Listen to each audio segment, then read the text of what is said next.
Fala meu primeiro, Rafael aqui falando. Tô aqui na página 470, tá? O capítulo vai ser substâncias e misturas. 470 aqui no nosso rodapé. Ele começa aqui, né, com uma introdução, né? Basicamente a matéria é formada por átomos, que são pequeníssimas partículas, as quais, quando combinados, podem formar moléculas, né? Vocês têm que entender, né, fazendo um breve resumo disso daí, é que átomos formam moléculas. As moléculas, ao interagirem umas com as outras, elas formam as substâncias, tá bom? Então, átomos formam moléculas e moléculas formam as substâncias, tá? Escrevi moléculas muito mal, né? Tô tentando entender aqui e acentuar moléculas. Não posso ler, escrever e falar ao mesmo tempo que eu bugo, né? Então é isso, né? Átomos formam moléculas e as moléculas formam as substâncias, tá bom? Aí aqui ele começa falando aqui sobre as substâncias, então, que vai ser a junção dos átomos, tá? Esse capítulo aqui vai ser um capítulo bem curtinho, ele não preciso fazer um vídeo muito longo aqui, o que eu vou falar já é o suficiente aí para vocês enrolar suas questões, tá? Então, quando as minhas moléculas elas começam a interagir, ou até mesmo os meus átomos, tá bom? Começam a interagir, eu posso ter a formação das substâncias, né? Que elas podem se classificar como substâncias simples e substâncias compostas, tá bom? As substâncias simples são aquelas que são formadas por um único elemento, né? Então ele bota aqui o ozônio, que é o O3, né? Então o ozônio tem aqui o mesmo elemento químico, né? O3. Poderia citar aqui também o O2, né, que é o gás oxigênio que nós inspiramos. Poderia citar aqui o gás hidrogênio, né, o gás nitrogênio, tá bom? São todas substâncias simples, porque são sempre formadas pelo mesmo elemento químico, né? No caso aqui, esse gás aqui é formado só por nitrogênio, só por oxigênio, esse aqui só por hidrogênio, né? Ele te dá o ozônio, ele te dá o hélio aqui também. As substâncias compostas são aquelas em que eu tenho elementos químicos diferentes formando minha substância, né? Aqui ele dá o dióxido de carbono, né? Ele dá o ácido clorídrico, né? Ou seja, você tem, ó, carbono, que ele simbolizou com preto aqui, né? Para você evidenciar melhor. E o oxigênio aqui, ó, em vermelho, né? Então você tem dois elementos químicos aqui. O ácido clorídrico, né, que é o ácido aí produzido no suco gástrico, né, que te ajuda no processo de digestão, ele é formado por um átomo de cloro e um átomo de hidrogênio, né, simbolizando aqui novamente pela coloração aí, tá, para você conseguir diferenciar. Uma outra substância composta aqui, né, que ele poderia ter colocado, né, tem uma infinidade, né, mas água, né, H2O é uma substância composta, ela é formada por oxigênio, um oxigênio, né, e dois átomos de hidrogênio. Tá bom? Então, essa aí é a diferença das substâncias, né? Posso ter substâncias simples, que são aquelas formadas por um único elemento químico, e substâncias compostas, que são aquelas substâncias formadas por dois ou mais, tá? Você pode ter o ácido sulfúrico, por exemplo, né? Que é aquele ácido presente na chuva ácida, por exemplo, é o ácido que existe na bateria dos automóveis, né? Os caras aqui tem, ó, hidrogênio, enxofre e oxigênio, tá bom? Aqui embaixo ele fala de um fenômeno que é a alotropia, né? E aí nós temos dois tipos de alotropia, tá? Temos por atomicidade, né, que é a proporção do átomo, ou pela estrutura, né, que é como o átomo se arranja, né? Então aqui ele começa aqui, né, por atomicidade, ele fala, ó, você tem o gás oxigênio, você tem o ozônio, né? Tudo formado por oxigênio, né? Qual é a diferença entre eles? É que um tem um oxigênio a mais que o outro, né? O ozônio tem 3 oxigênios, enquanto o oxigênio tem 2. Dois elementos oxigênio, né? Então, isso aqui vai ser por atomicidade, vai ser por proporção. Enquanto um tem 2 elementos oxigênio, o outro tem 3 elementos oxigênio. E são substâncias diferentes, né? Outro tipo de alotropia que ele traz para você aqui é a diferença entre o diamante e o grafite, né?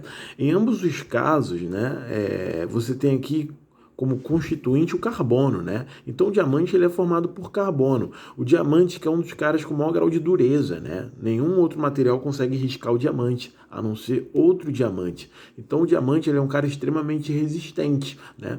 Esse diamante ele é formado por carbono. Enquanto o grafite aqui, ó, né? O grafite que você usa na sua lapiseira ali, né?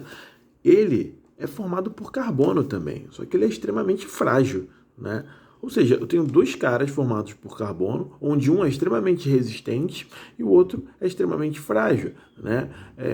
O que muda aqui? Qual é a diferença? Por que um é tão resistente e o outro é tão frágil? É a forma como os carbonos estão interligados ali, né? É a estrutura que eles formam ao se ligarem, né? Por isso que é chamado de alotropia estrutural, né? A estrutura, o desenho, a geometria toda ela é completamente diferente, né? Isso aqui, essa geometria permite que o diamante seja um cara extremamente resistente, enquanto essa aqui permite que o grafite seja extremamente frágil, né? Isso em comparação com o outro, né? Um cara muito resistente, um cara muito frágil, em ambos os casos sendo constituídos por carbono, tá? Então esse é o fenômeno da alotropia, tá bom? Pode ser estrutural ou pode ser por atomicidade, onde você só tem diferenças em proporções dos elementos, tá? Aqui eu vou ter uma mistura, né? Que é quando você pega duas substâncias distintas, duas substâncias diferentes ali, e você mistura isso daí, né? Você passa a ter uma mistura, né? Ele te dá o exemplo aqui, né? De água do mar, que é uma mistura de água com sais, tá? E o ar atmosférico, que é a mistura dos gases presentes na nossa atmosfera, né? Você poderia colocar entre muitos outros aqui, né? Tá? Então, mistura é quando você pega duas substâncias diferentes ali, coloca no mesmo sistema, né? Eu vou até já explicar para você o que é um sistema. Ele vai falar de sistema aqui, mas já como eu já usei a palavra, eu vou justificar para você. O sistema é aquele universo que você observa, né? Então, eu vou fazer uma observação dentro de sala de aula. Eu quero ver como os alunos se comportam durante um intervalo dentro da sala de aula. Então, a sala de aula é o meu sistema, porque é o ambiente que eu vou observar. Eu quero observar o que vai acontecer dentro de uma panela de pressão. Então, o meu sistema passa a ser a panela de pressão. Quero observar o que ocorre no interior do copo quando eu coloco água e um sal e um óleo, por exemplo. Beleza. Estou fazendo uma mistura ali dentro de um sistema. O copo vai ser o sistema. O sistema é aquele espaço que você vai observar, tá bom? E aí ele começa a distinguir aqui as diferenças entre misturas homogêneas e misturas heterogêneas, tá? A mistura homogênea é aquela em que no meu sistema eu observo uma única fase. Então, vamos entender as fases aqui, né? Quando eu pego água e coloco sal de cozinha, vou botar NaCl aqui, que é o nosso cloreto de sódio, que é o sal de cozinha aí, usado para temperar os alimentos, tá? Quando você mistura esse cara, se você misturar nas proporções exatas, né, obedecendo o que é chamado de coeficiente de solubilidade, você não vai conseguir distinguir quem é sal e quem é água, né? Então eu estou pegando aqui, botei uma quantidade de água aqui, né?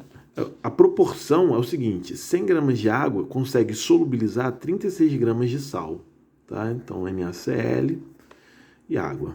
Então, se eu botar aqui 100 gramas de água aqui, vamos supor que eu tenha, e eu coloco 36 gramas de sal, eu não vou conseguir distinguir quem é quem.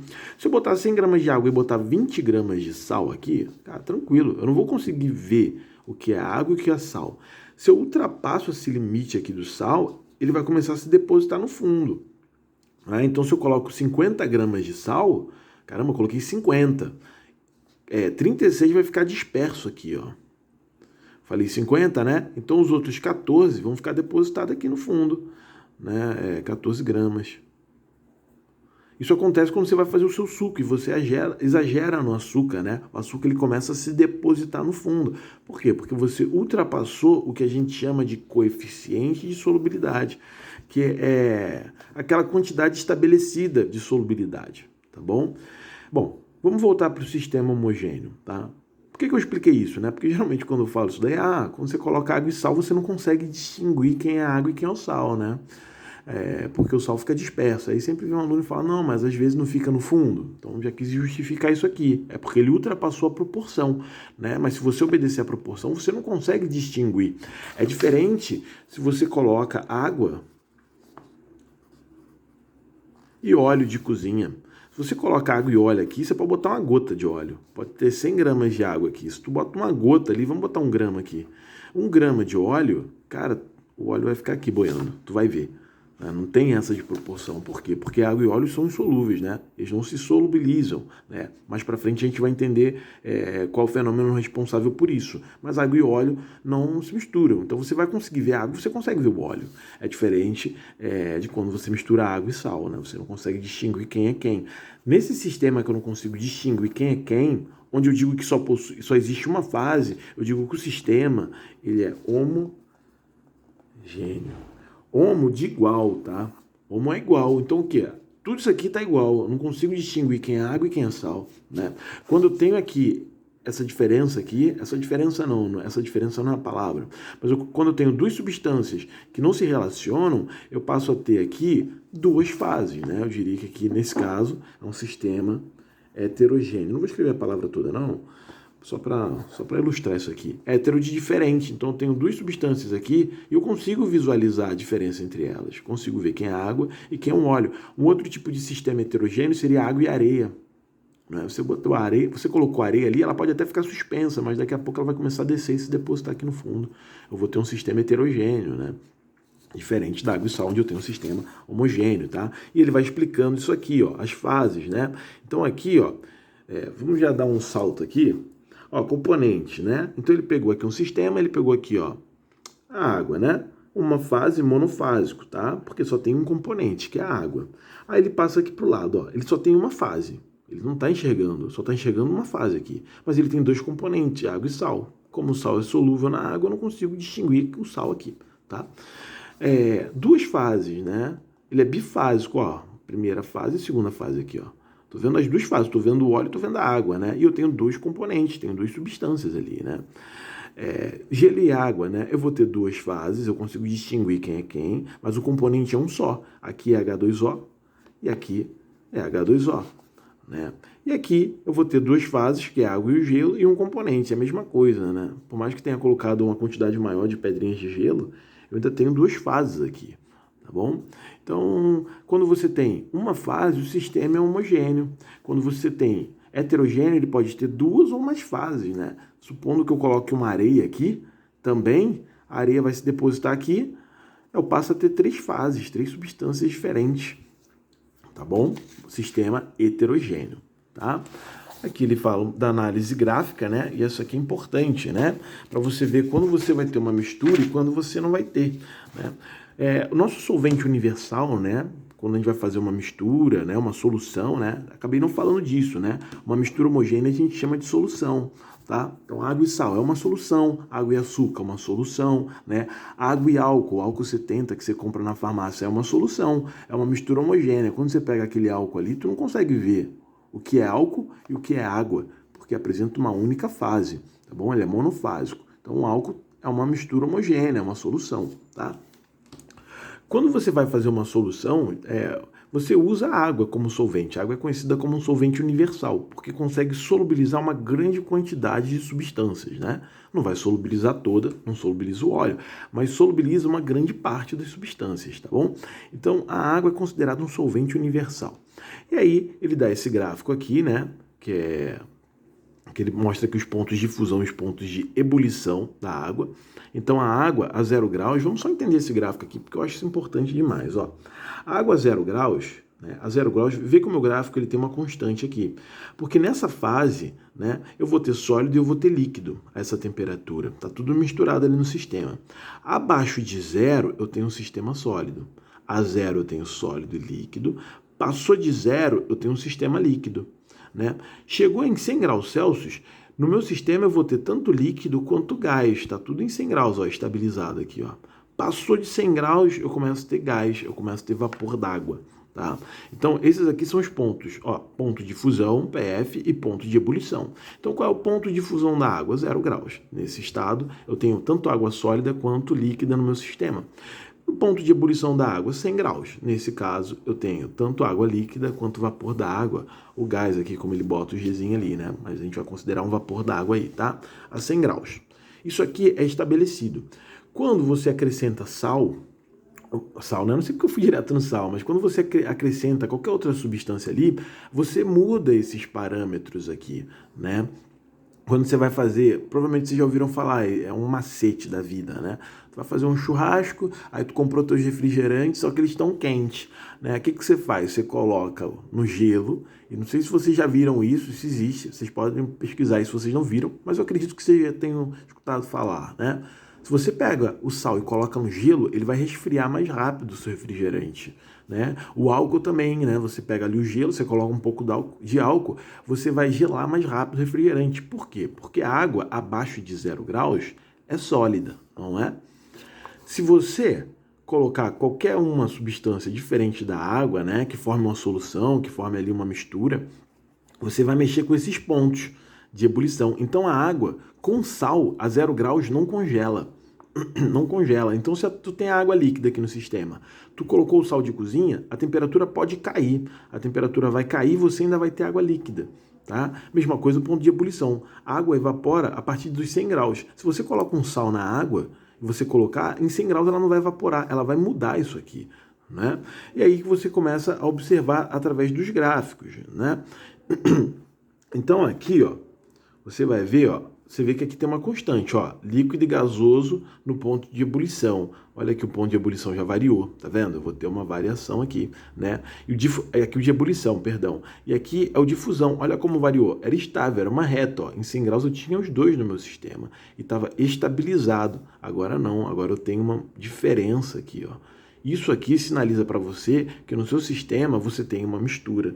A substância ela não está pura ali, né? Então a gente tem aqui a mistura eutética, que é quando o seu ponto de ebulição ele é alterado. Ó, a fusão se mantém, tá vendo? Ela está constante aqui, ó. Mas a temperatura de ebulição, você já tem uma variante aqui, né? Então é uma mistura que você vai dizer que é eutética, né? E você tem a azeotrópica, né? A azeotrópica é quando o ponto de fusão ele sofre a variação, ó. E essa aqui, o ponto de ebulição ainda é uma constante. Isso pode acontecer. Ou você pode mudar os dois, ou você pode mudar somente o de ebulição, que vai ser uma mistura eutética, ou você pode mudar somente o de fusão, que vai ser uma mistura azeotrópica. Então, se você pega um gráfico, e o gráfico ele pergunta, cara, é uma mistura isso daqui ou não? Isso aqui é uma substância pura que está aqui, né? Bom, se for uma mistura, você pode ter uma inclinação nos dois pontos, tanto de fusão quanto de ebulição, ou somente em um, né? Pode ser o de ebulição ou de fusão. Ah, mas manteve uma constante, então eu não tenho uma mistura, tá bom? Isso aqui é uma substância pura, tá? Nossa aula fica por aqui. Qualquer dúvida me chamem, façam os exercícios do livro e tamo juntos sempre.